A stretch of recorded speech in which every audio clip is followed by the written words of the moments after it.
Day 2, Apex ALGS. We back in this motherfucking, man. If you're wondering why I got a white beater on and I am absolutely look tired as hell and I look crazy and my room and bed's all messed up, it's because I had to wake up at 4 a.m. to watch this.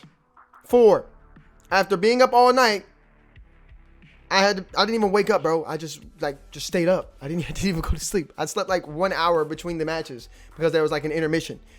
That's it. It's literally all I've slept. So if I look a little wild, that's why. I want to go and talk about this before we begin. The fact that all 3 lands are in London, you guys haven't heard me talk about this or anything yet, so I'm going to address it now. It's absolutely criminal. Like, come on, man. Give us a North American tournament. Like, please. Like, 4 a.m., brother.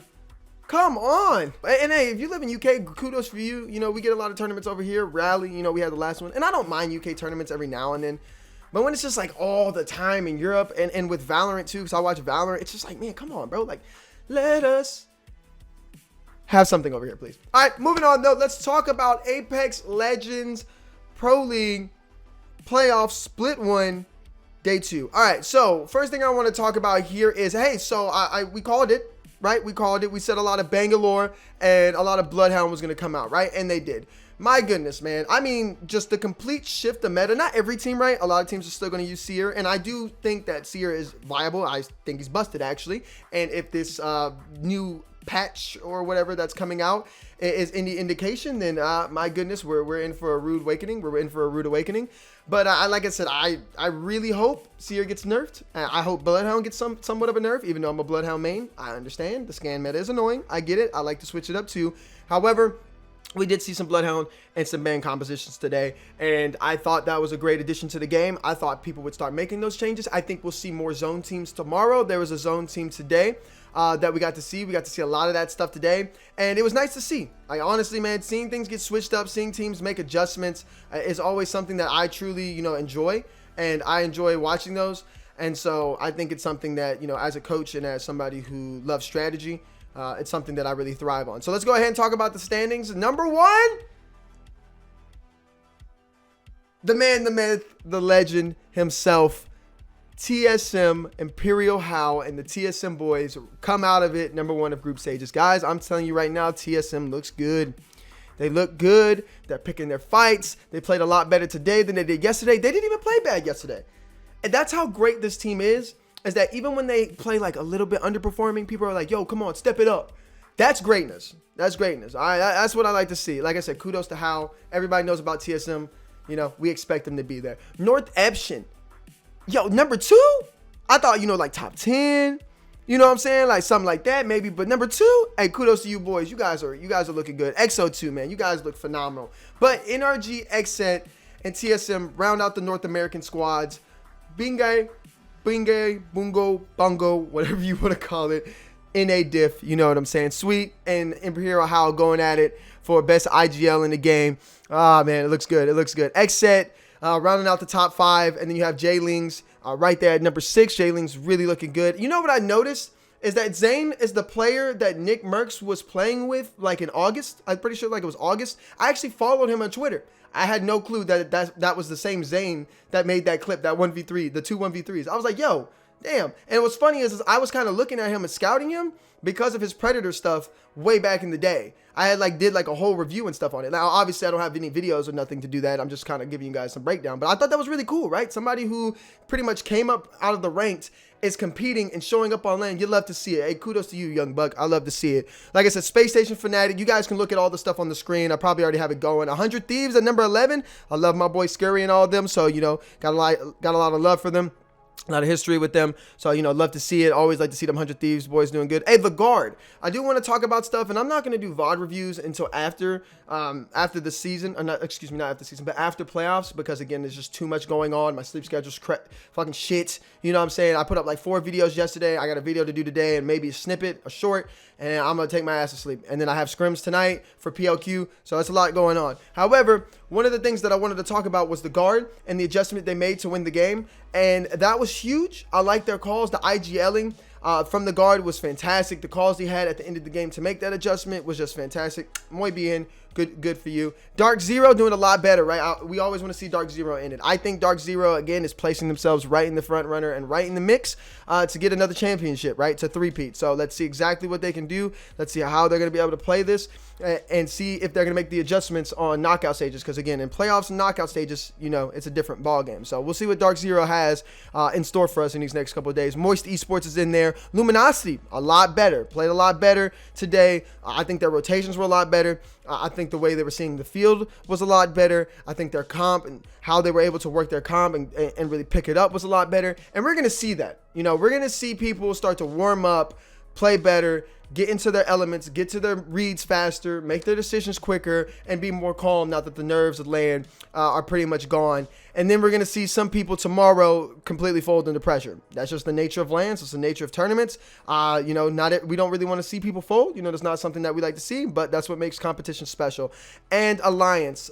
Thank you, Alliance, for stepping up. I was a little worried about there for a little second. It was like, man, you guys are going to make it, but you made it by the skin of your teeth. You made it to winner's bracket, and kudos to you.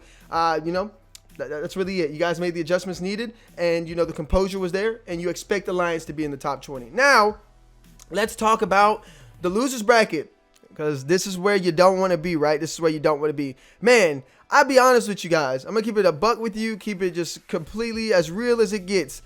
Oxygen and Pioneers, guys, come on. Crazy Raccoon, too. Crazy Raccoon's that team we talk about possibly winning a tournament sometimes, right? So to see these guys in the loser's bracket, and like I said, kudos to the people in the winner's bracket, you know what I mean? But, like, come on, NorCal Esports as well. We got a lot of things here where it's just like, are you locked in? What is the mindset coming into these tournaments when you go into LAN? What does the preparation look like for these players? And I always say this, I think sometimes too much scrimming can be an issue. And I'm not saying from the notion of like, don't practice or any of that. That's not what I'm saying. Practice is needed and all that stuff. But I think sometimes too much scrimming gives it away because I think people get complacent. And I'm not saying this is what happens to these teams, but just from an outside perspective looking in and as somebody who's been in that position before as a coach and as a player, too much scrimming sometimes because it becomes an issue because teams can make reads on you and make those adjustments. And it just becomes it just becomes too much, and then you get so used to the way people play in scrims that when they switch it up into the the good teams, when they switch it up in the games, the actual games and the playoffs and stuff and the tournaments, it's a different look, and so people get complacent. Now I'm not saying that that's a reason, but I mean, what other reason could it be, right? Like what else are we looking here without getting too much into strategy and the nip and tucks of it? Sometimes the cookie doesn't crumble the way you want it to. That's just the way competitive sports work and the way esports works in general. But there's no excuses, man, right? There's no excuses on LAN. Get it done or just shut up. You know what I mean? It just is what it is. I'm not trying to hear excuses. But again, they're not out of it.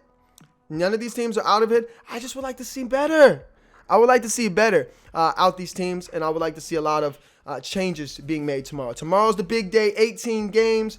Excited to watch that. I like knockout stages the most. I think everybody likes knockout stages the best. We're going to see who really wants to be here and who's really going to be that team who's going to stick out. For me, the teams to look out for in the losers bracket, Crazy Raccoon. I think Crazy Raccoon's going to step it up. I think you're going to see Crazy Raccoon take that leap. I think as, people who have been there before, who, people understand and know who they are, I think they'll step it up. I think this was a wake-up call for them. And I think they'll be able to do it. Again, we've seen teams do this before where they've been in losers bracket and then go on to, place top 2 or 3 at a LAN. So there's hope, there's progress to be made, and there's ways to do this, but we'll see how that goes.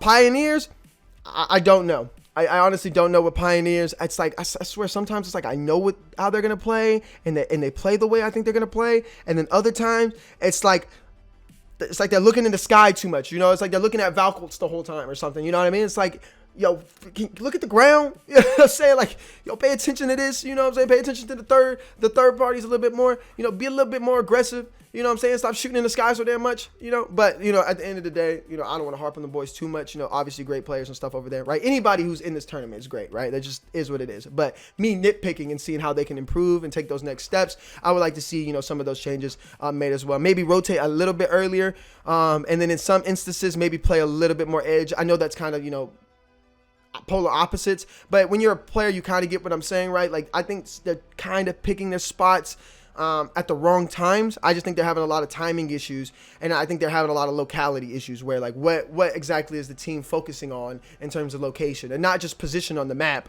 but also position with their aims, their crosshair, a lot of that stuff. So I still think there's definitely some, some step forwards that they're going to make. I'm hoping that they make those to get into the next stage, but we'll see. We'll see. Oxygen, it ain't looking good for Oxygen. Not gonna lie. It's just not looking good for Oxygen across the board. All right. Good players, like I said, good players. They just might be outclassed. Maybe not.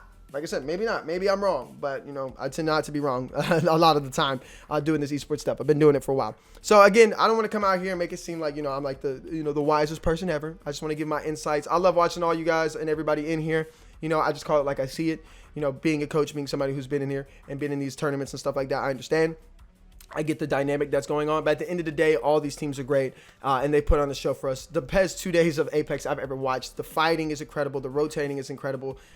And the Bang Bloodhound is incredible. This is going to be the last tournament we're going to see anything like this again. We're not going to see a lot of Bloodhound anymore. Hopefully we don't fucking see a lot of Seer. Again, I would like them to still be in the meta. I think that's great for everything, but at the end of the day, we're just kind of tired of the scam meta. Most of us are.